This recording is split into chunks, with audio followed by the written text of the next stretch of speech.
We start today in Puerto Rico, where Elon Musk's internet service is now available. And our Francis Felix actually spoke with a digital expert and has a bit more details on the cost, installation efforts, and how people can access the service that will help Puerto Ricans living far from the metro area. Puerto Rico recently became part of the 20 countries where it is possible to have access to the Starlink broadband internet service owned by the billionaire Elon Musk. We talked with a digital expert to tell us more about this service. Starlink already has over 1,500 satellites in orbit that allow broadband internet connectivity in 20 countries, including Puerto Rico. Wilton Vargas explained us that Starlink provides high-speed, low-latency broadband internet across the globe. Using advanced satellites in a low orbit, Starlink enables video calls, online gaming, streaming, and other high data rate activities that historically have not been possible with satellite internet. Starlink will be ideal for areas where connectivity has been unreliable or completely unavailable, like in the mountains of the island. This is a satellite-based internet service, and the difference between other services that have been available for so long is that this one offers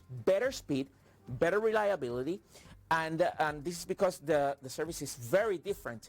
The satellites that provide the service are very close to Earth's orbit, and that allows for the service to provide better speeds and better reliability. The company recently opened up our territory, both Puerto Rico and the U.S. Virgin Islands, for sign-up. Before that, you had to wait for months and months without knowing if you're going to get it or not, but the system is open. People can sign up, and we have received reports of people receiving their antennas in about a week.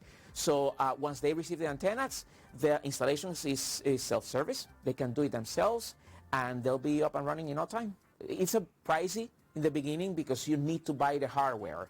You need to invest around $600 as a startup cost, and then the monthly charges for the service is $99.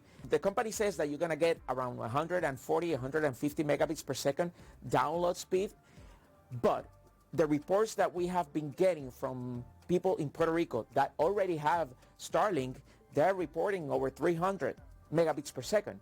If it's foggy or cloudy, the internet is going to work? In most cases, yes. But if we're under a heavy storm or a hurricane, then people should not expect for this service to work. But once the cloudiness goes away, they should be online again without any issues. Well, installation is really not an issue. On other internet providers, you need to have a technician come to your house and install the thing. Starlink is not like that. You receive the kit through the mail, and you install. The first step is to install the Starlink app on your phone and follow the instructions, and you'll be up and running in no time because it guides you through very precise steps in order to install the antenna, connect it to the rest of your setup in your house, align the antenna, and it's all very easy. And actually, the app tells you if in the future something is between the antenna and the open sky, between the antenna and the satellite. So the app actually alerts you in case something happens that affects the service. If you want to stay up to date with the latest regarding technology, you can visit tecnetico.com, which is our website that presents you all the information. And we also have a weekly show which is called Resuélveme Tecnético, which is a show in which you ask us about technology and we answer in real time and solve the problems that you might be having with your technology. We confirm that people around the island are getting already this service. If you want to know more information about technology and this service, you can follow tecnetico.com. From Guaynabo, Puerto Rico, Francis Felix. All right, thanks, Francis. In the meantime, at least 13 people are dead after a vessel thought to be carrying migrants capsized near Puerto Rico. The Coast Guard said they rescued 31 survivors, 11 women, and 20 men that were taken to Crash Boat Beach in Aguadilla. a town in southwestern Puerto Rico. A U.S. Customs and Border Protection air crew actually spotted the troubled vessel and people in the water Thursday morning. U.S. Coast Guard San Juan sector said it is not exactly clear how many people were on this packed boat, adding crews did not see any life jackets. The Coast Guard says the search and rescue operation is ongoing, and Customs and Border Protection and Puerto Rican police are also on the scene working this one. The nationality of the suspected migrants are unknown. And switching gears now, the Bahamas Prime Minister gets a pretty prestigious recognition, and Miss Teenager Bahamas is making history. Our One Caribbean News' DeAndre Hamilton has it all.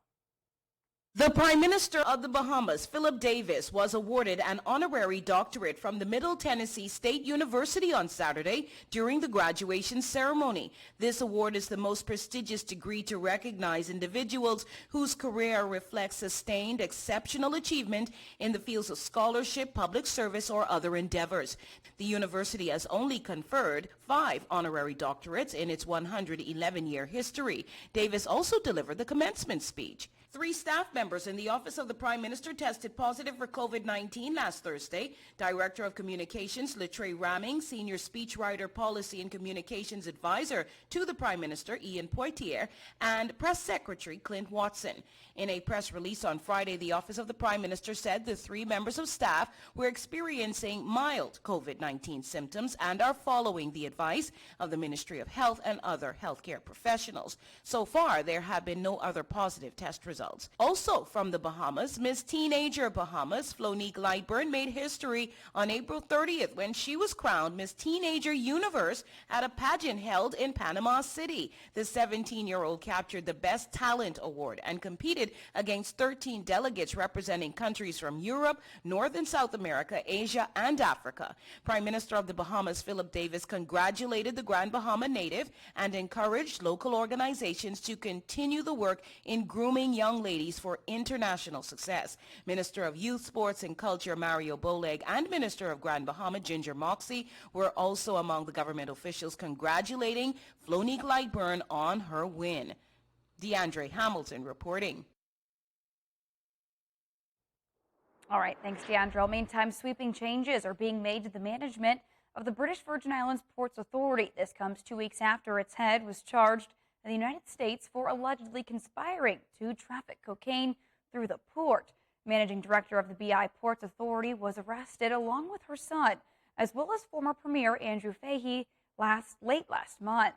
U.S. prosecutors allege they agreed to facilitate passage of totes of Colombian cocaine through BVI ports in exchange for millions of dollars that was to be laundered to hide the source of the funds.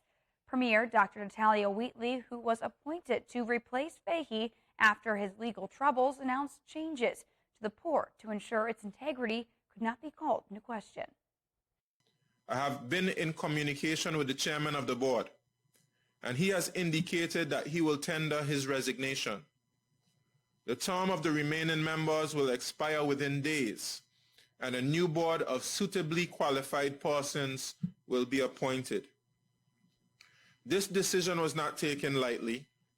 However, given the remaining concerns about security at the ports after the arrest of Managing Director Mrs. Alavine Maynard and the details of her activities described in the affidavit filed in the U.S. courts, we must refresh the board so its integrity is beyond reproach.